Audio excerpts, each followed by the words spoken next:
Yeleru reservoir కు సంబంధించి ఇక్కడ జరిగిన పరిణామాలు, ఇక్కడ జరిగిన రిజర్వాయర్ కు సంబంధించిన రెగ్యులేషన్ కూడా ఒకసారి గమనించినట్టయితే మళ్ళీ మనందరికీ కూడా గుర్తుకొచ్చేది ఏమిటి అని అంటే, సాక్షాత్తు గతంలో మనం ఏదైతే చూశామో విజయవాడ ఏ మాదిరిగా అయితే అతలాకుతలమైందో అదే రకమైన మోడస్ ఆపరాండా, అదే రకమైన నిర్లక్ష్యం ఈరోజు ఏలూరు రిజర్వాయర్ కు సంబంధించిన వాటర్ మేనేజ్మెంట్ పరిస్థితి చూసినా అంతే అదే గుర్తుకొస్తుంది. కారణం ఏమిటి అనంటే, సైక్లోన్ వస్తుంది, డీప్ డిప్రెషన్ కింద కన్వర్ట్ అవుతుంది, భారీగా వర్షాలు పడతాయి అని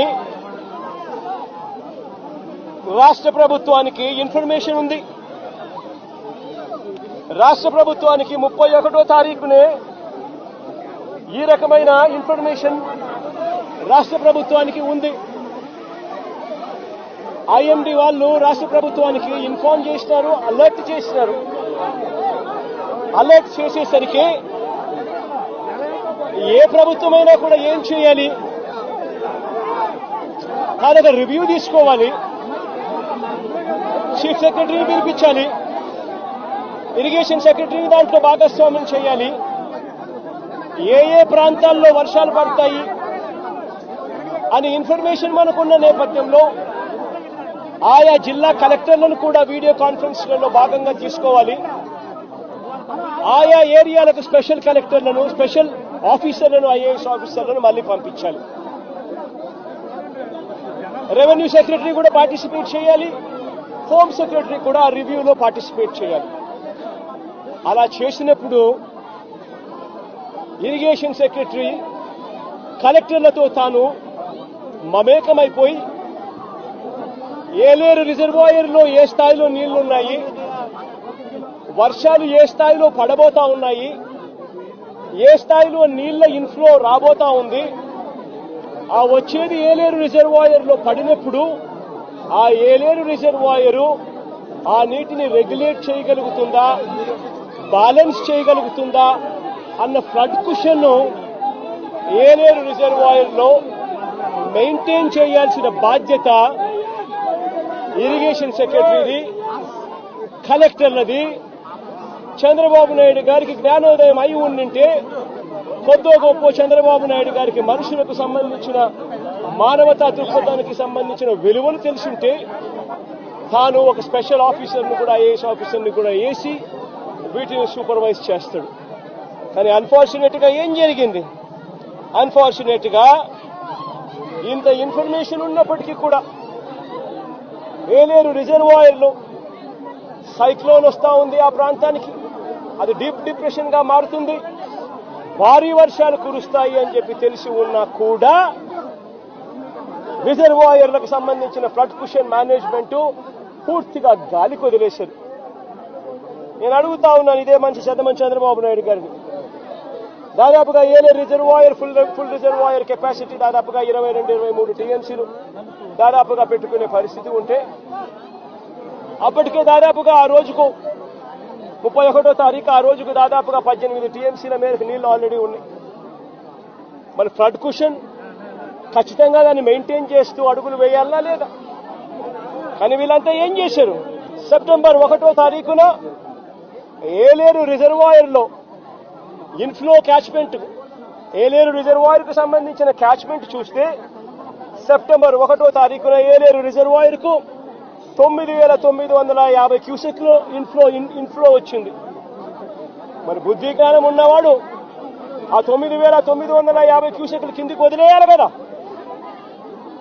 ఎందుకనంటే ఏలేరు రిజర్వాయర్ కింద అవుట్ఫ్లో కెనాల్ కెపాసిటీ, అవుట్ఫ్లో కాలువ కెపాసిటీ 14,000 క్యూసెక్స్ కు కాలువ కెపాసిటీ ఉంది. కాబట్టి ఆ వచ్చిన 9,950 క్యూసెక్స్ కిందికి వదిలేయాలి కదా. వదిలేస్తే నీ ఫ్లడ్ కుషన్ అనేది నువ్వు మెయింటైన్ చేయగలుగుతావు. పై నుంచి నీళ్లు వచ్చినప్పుడు ఆ నీళ్లను రెగ్యులేట్ చేస్తూ కిందికి వదలగలుగుతాం. కానీ 9,900 క్యూసెక్స్ 9,950 క్యూసెక్స్ ఏలేరు రిజర్వాయర్లోకి ఇన్ఫ్లో వస్తే సెప్టెంబర్ 1వ తారీఖున ఏలేరు రిజర్వాయర్ నుంచి బయటికి నీళ్ళు ఎంత పంపారో తెలుసా? అవుట్ఫ్లో కేవలం 300 క్యూసెక్స్. సెప్టెంబర్ 2వ తారీఖున 7,033 క్యూసెక్లు ఏలేరు రిజర్వాయర్కి ఇన్ఫ్లో వస్తే వీళ్ళు బయటికి ఎంత పంపించారో తెలుసా? కేవలం మళ్ళీ 300 క్యూసెక్స్.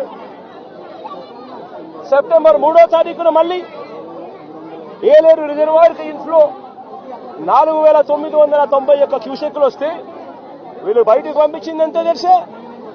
కేవలం మళ్ళీ 300 క్యూసెక్లు మాత్రమే. సెప్టెంబర్ 4వ తారీఖున 5,045 క్యూసెక్లు వస్తే వీళ్ళు బయటకు పంపించింది కేవలం 300 క్యూసెక్లు. ఈ మాదిరిగా రిజర్వాయర్ ను రెగ్యులేట్ చేయాల్సిన కార్యక్రమం చేయకుండా canal carrying capacity, outflow capacity of the canal ఎటువంటి ముంపుకు గురి కానికుండా 14,000 క్యూసెక్స్ పంపించగలిగే పరిస్థితి ఉన్నా సరే, మోడర్నైజేషన్ కాస్త కూస్తో సరిగ్గా జరగలేదు కాబట్టి 14, కాకపోతే దాన్ని 10,000 వేసుకోండి. కనీసం ఆ 10,000 క్యూసెక్లైనా కనీసం ఎటువంటి ముంపుకు కూడా గురి కాకుండా పంపించే పరిస్థితి ఉన్నా కూడా వీళ్ళు ఏం చేశారు? పై నుంచి నీళ్లు వస్తా ఉన్నా కూడా ఏ మాత్రం కూడా లెక్క పెట్టకుండా నిర్లక్ష్య వైఖరితో కేవలం 300 క్యూసెక్లు మాత్రమే మొదలుపెట్టారు. ఇలా వదిలిపెడుతూ ఏకంగా 9వ తారీఖు వచ్చేసరికి రిజర్వాయర్లలో స్టోరేజ్ కెపాసిటీ పూర్తిగా నిండిపోయింది. స్టోరేజ్ కెపాసిటీ పూర్తిగా నింపేశారు. వదలాల్సింది పోయి, మెయింటైన్ చేయాల్సింది పోయి పూర్తిగా నింపేశారు.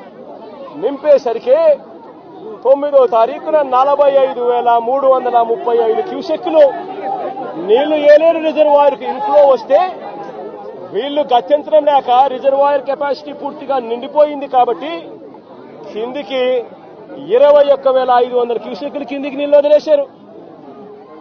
మరుసటి రోజు సెప్టెంబర్ 10వ తారీఖున 26,134 క్యూసెక్లు నీళ్లు ఏలేరు రిజర్వాయర్కు వస్తే ఏకంగా 27,275 క్యూసెక్లు నీళ్లు కిందికి వదిలేశారు. నేను అడుగుతా ఉన్నా మిమ్మల్ని, ఇది మ్యాన్ మేడ్ ఫ్లడ్ కాకపోతే ఏమిటయ్యా అని చెప్పి. నేను చెప్పేటివన్నీ కూడా వాస్తవాలు. మీ ఏలేరు రిజర్వాయర్ నుంచి వచ్చిన డేటా ఇది.